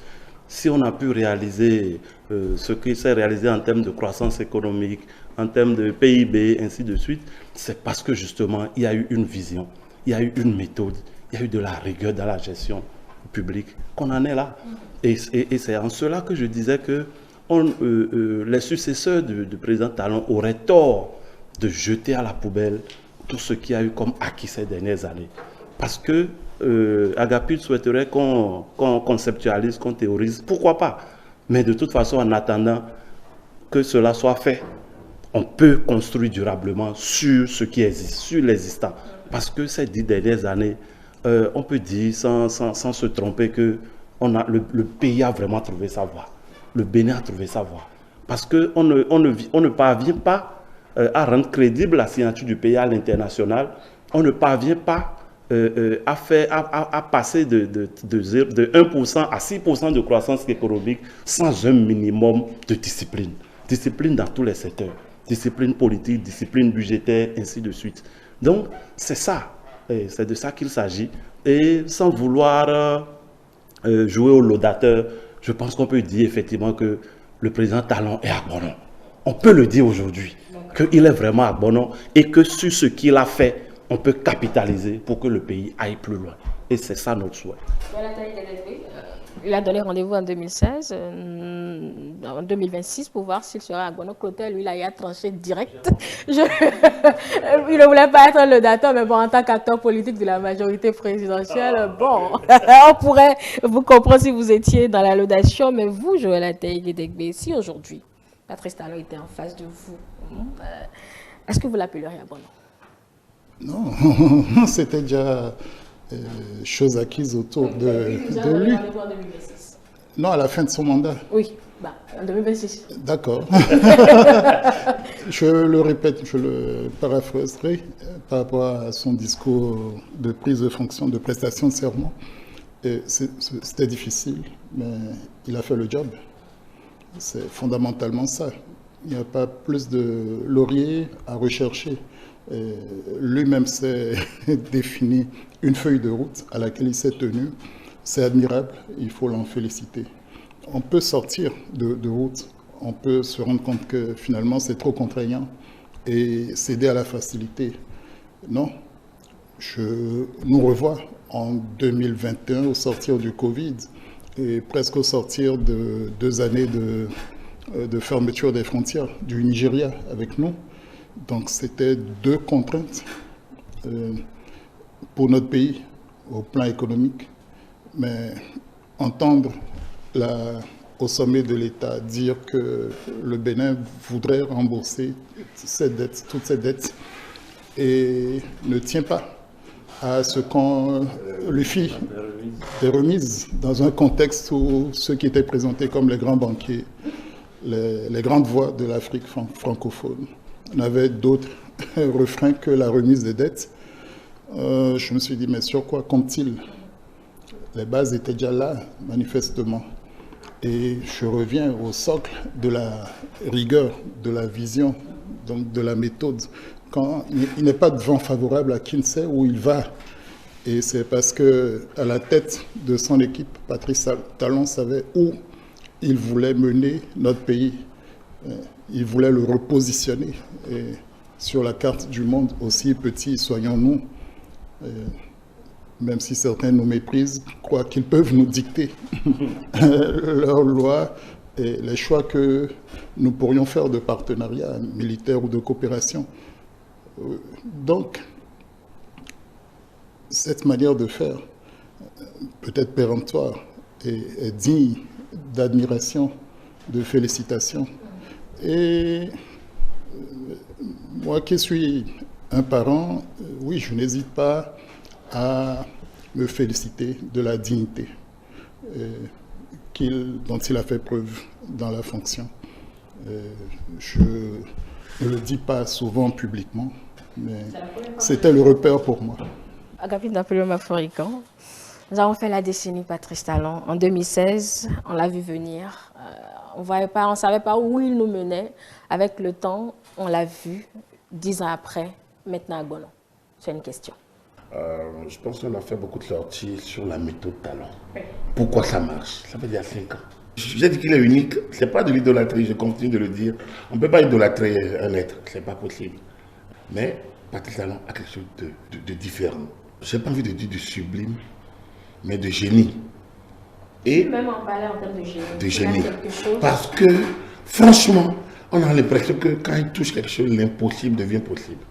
Et donc, ce qu'il appelait à Gbono, ou le compétiteur né, avant, alors même qu'il n'était pas encore aux affaires, savent de quoi il parlait. Moi, je parle de là. Au départ, il y en a qui l'ont surnommé ainsi.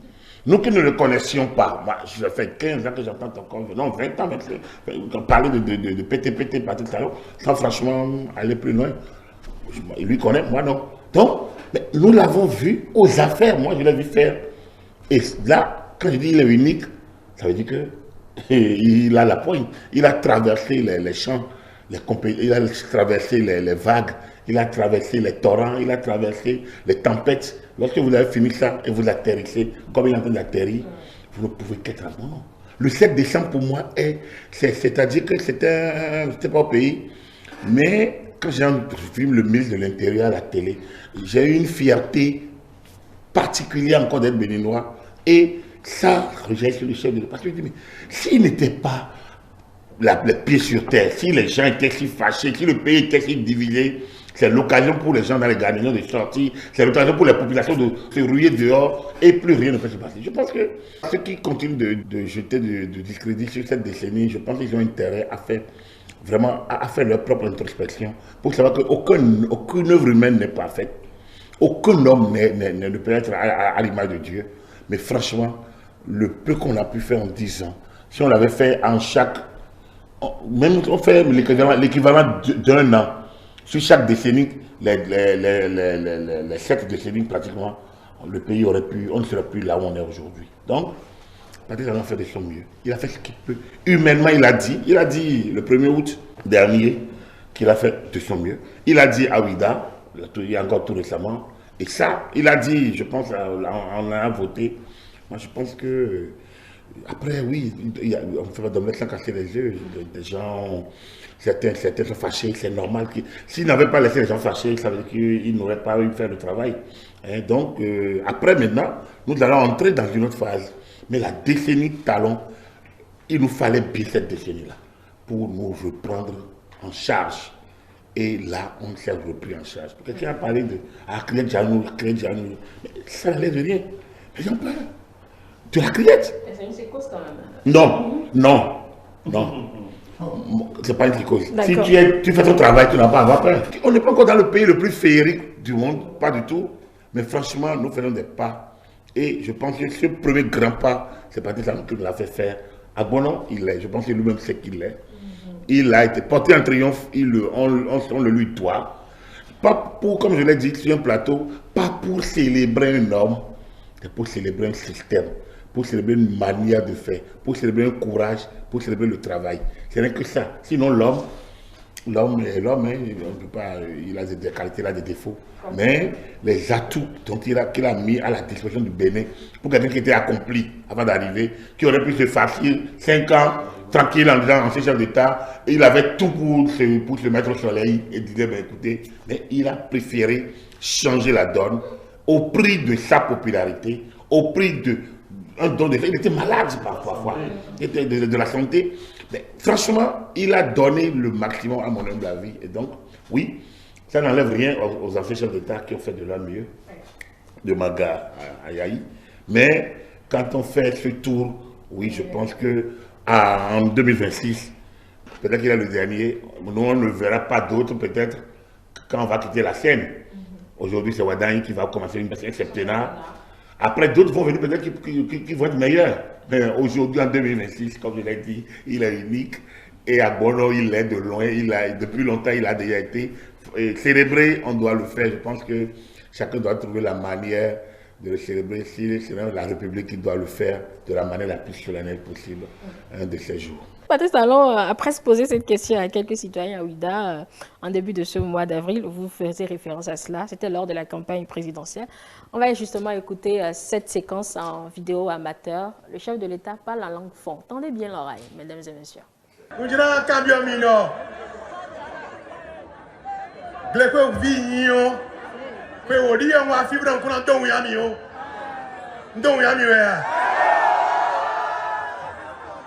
Est-ce que je mérite d'être Ouidanier?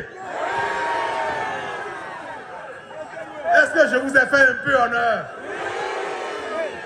Non, que d'autres arabes. Moi, t'as mis ton rémi. On a tenu une couille. Azoy mizomi. Agbaï, to tabaï, y a zomi ton. Oui, on nous sous le bon nazro agbaï. Non, nous t'y connaissons. Bongo domero, un po, yorao. Bah, no puedo jugar nous. Et non, de quel cas il y a? Boni, 24, même 24, mais ouais. Na joie nous, mais mina so.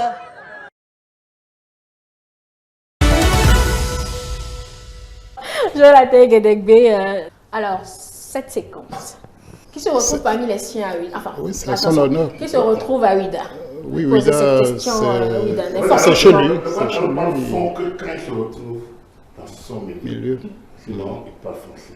Le fond, quand il nous permet, c'est franchement quand il a envie de fusionner. C'est en situation officielle, mais... Voilà, de fusionner avec son monde à lui. Donc, il sépare les deux. Évidemment, aujourd'hui, on ne peut plus vivre en privé parce que, bon, il y a les télés, sinon c'est une image amateur, sinon on n'aurait pas pu la voir. On découvre cette facette du président Talon, mais c'est toujours, c'est bien lui. Et je suis heureux qu'il reste lui-même et que malgré le pouvoir, malgré les honneurs, bon, il a su garder cette part de lui, oui. Chacun de nous doit pouvoir être aussi authentique que possible. Il est resté fondamentalement fidèle à lui-même. Comme il a dit par rapport à la question de l'amnistie, quand ça ne le concerne pas, quand ça concerne l'État, il est obligé, il n'a presque pas d'autre choix que de se montrer inflexible. Mais je pense que chacun de nous a sa part de sensibilité, c'est ce qu'il exprime. La leçon que j'en tire, c'est que partout où vous êtes, ou que dans quelque position que vous soyez, il faut vous préoccuper de fidélité à un minimum de valeur. Voilà. Et je l'en remercie. Quoi cette séquence? Oui, moi je tire 2 ou 3 petites leçons de cette séquence-là. La première, c'est que le président Talon n'a pas oublié d'où il est venu. C'est-à-dire qu'il a servi l'État pendant 10 ans, il s'apprête à descendre, il retourne chez lui, dans sa famille. Il dit, est-ce que je vous ai honni? Est-ce que j'ai été à la hauteur de la mission? Parce que c'est que quand on aura fini là-bas, il reviendra vers les siens. Ça, c'est africain, c'est béninois, ça. Et il retourne vers eux pour dire, est-ce que j'ai fait le job? Donc, ça, cette notion-là, c'est bon de les montrer pour que les plus jeunes, on n'est pas encore vieux, hein, mais les plus jeunes puissent... on a l'impression. on a l'impression. Moi, j'assume. Sur ton chapeau, j'ai l'impression qu'il y a des choses... Il y a des choses qu'on ne voit pas. Donc ça, cette image-là, c'est assez marquant. La deuxième chose, il dit, il est temps que je descende de charge. Ça, c'est la marque des grands hommes. Il faut savoir quitter les choses au moment où il le faut. Patrice Talon aurait pu dire, j'ai réussi, là maintenant je suis porté en triomphe, mais je continue le job. Mais s'il avait voulu mettre en place les conditions pour se maintenir, je ne pense pas que quelqu'un aurait pu l'arrêter. Je ne pense pas que quelqu'un aurait pu l'arrêter. Mais il a dit non, j'arrête. J'ai fait ma part, je suis fatigué, je vieillis, il faut que je passe à autre chose. Et on entend dans la foule, à hasard là. On n'attend même pas qu'ils finissent de poser la question avant de répondre. Non, tu as déjà... D'autres faire mieux que moi. Voilà. C'est la troisième leçon d'ailleurs. C'est-à-dire, troisième chose, il dit, bon, je me retire et je laisse d'autres faire mieux que moi. Et non seulement il laisse d'autres faire mieux que lui, mais il a contribué à mettre celui qui va faire mieux que lui. Donc, il n'a pas dit après moi le déluge. Il a préparé la relève. Quand on voit tout ça, ce monsieur, c'est un grand homme. Je lui tire chapeau. Ah, comment le laisser partir alors? Mais il doit partir, il doit descendre. La tentative était grande. Hein. Moi, c'est-à-dire que, bon, moi, je ne fais pas partie des 24 premières heures.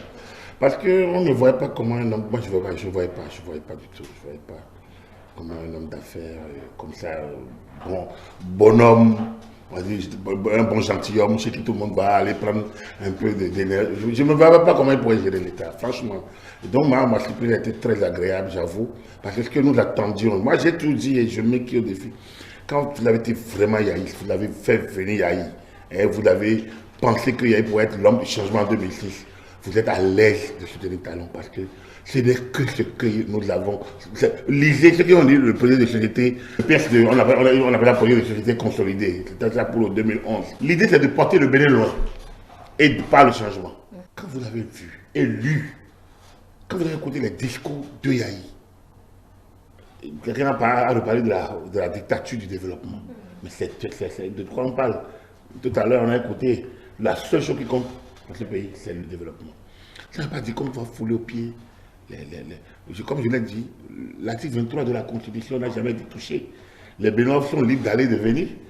Les frontières sont même ouvertes alors qu'il y a eu crise, on aurait pu faire couvre-feu, on n'a jamais fait dans ce pays. Bref, les libertés sont là, mais beaucoup de libertés ont été bien encadrées parce qu'on en abusait.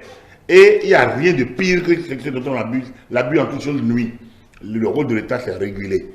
Et cette régulation n'a pas plu, on dit, bon voilà, les libertés, au plus des libertés. Moi, j'ai vu aucune liberté qui était remise en cause, je n'en ai pas vu du tout.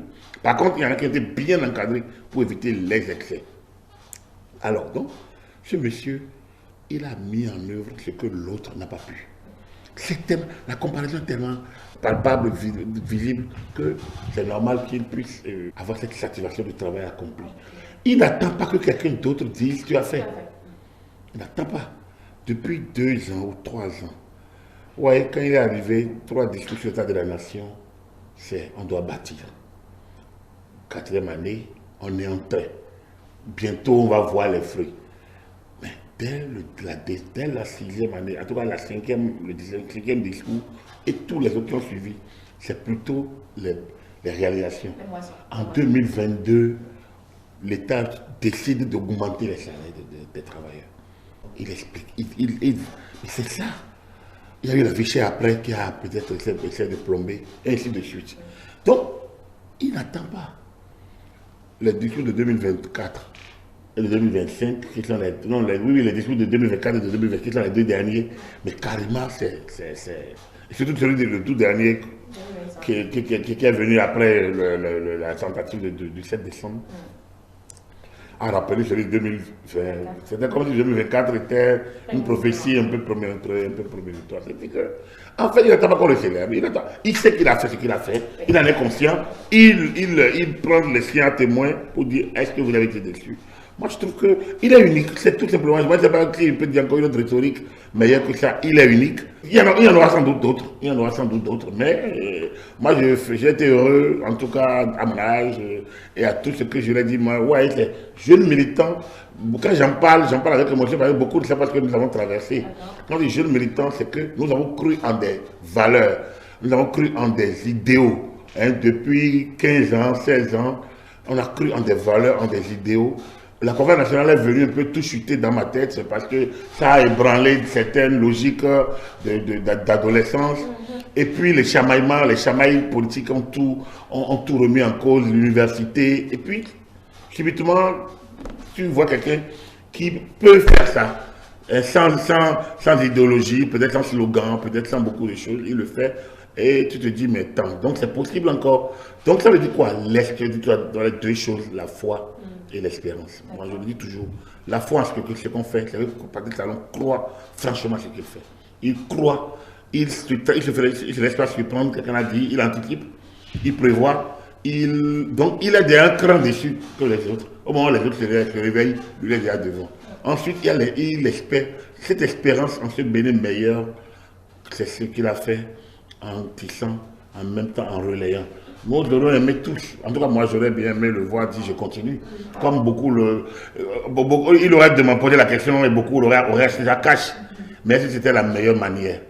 Donc c'est lui encore une leçon qu'il nous donne en disant oui on peut être mieux ailleurs, on n'est peut-être pas. Alors, il faut savoir quitter les choses. Et ça va, c'est son actif. Je pense qu'en Afrique, il va paraître certainement comme quelqu'un. C'est pas le bénéfice qui va le célébrer, je pense que même toute l'Afrique. Et pour ne pas dire tout le monde va le faire parce que, au-delà du fait qu'il quitte le pouvoir après 2 mandats, mais c'est qu'il a bâti des choses, il a cru en des choses et il a tissé sa succession. C'est rare, hein? On peut chercher dans l'Afrique comment ça fonctionne comme ça, où tout se déroule aussi dans l'harmonie, un peu dans le calme, où même les gens qui ont attaqué, rejeté, mis du bruit, prêts à mettre du feu, reviennent alors que rien n'a changé. Bien au contraire, c'est le candidat du système qui est là. Et tout le monde revient. Ça veut dire simplement que la cause était juste. Ça, c'est salut l'artiste, hein, ça c'est franchement. C'est une décennie particulière, mesdames et messieurs. Passé 10 ans en revue, on en a certainement oublié. On ne peut pas tout dire. On aura d'autres plateaux pour revenir sur d'autres ponts de cette décennie. Pourquoi pas? Il y en aura, oui. Mais on peut croire en une chose, comme Patrice Talon le disait, que rien n'est plus impossible au Bénin. Impossible n'est plus béninois parce qu'on a mis les balises. Ce qui est sûr, Patrice Talon sort par la grande porte. Et on peut dire, comme Agapit le disait, salut l'artiste et merci évidemment à ce chef d'État qui est en train de sortir. Merci à vous, chers invités, Joël Taïgedegbi, Clotaire Olifili, Agapit Napoléon Bafoïka, surtout vous. Surtout vous, mesdames et messieurs, c'est tellement que vous partagez cette fierté également avec nous depuis vos fauteuils, vos positions d'écoute. Donc ce sera donc notre manière à nous d'accompagner cette sortie du chef de l'État, Patrice Talon, qui aura fait 10 ans à la tête du pays, 10 ans qui n'ont pas été forcément faciles. On est revenu là-dessus. C'est tout pour le forum de ce mercredi que nous vous remercions d'avoir suivi. Nous allons vous retrouver mercredi prochain, si Dieu le veut, avec une autre thématique et également nos invités. Nous vous rappelons que ce programme sera en nouvelle diffusion ce jeudi aux heures habituelles, ce jeudi 23 avril 2026 aux heures habituelles. Et vous pouvez suivre ce forum sur nos plateformes numériques, notre chaîne YouTube E-Télé Bénin, notre application E-Télé Bénin que vous pouvez télécharger, E-Télé avec vous, pour vous. Bonne suite de le programme.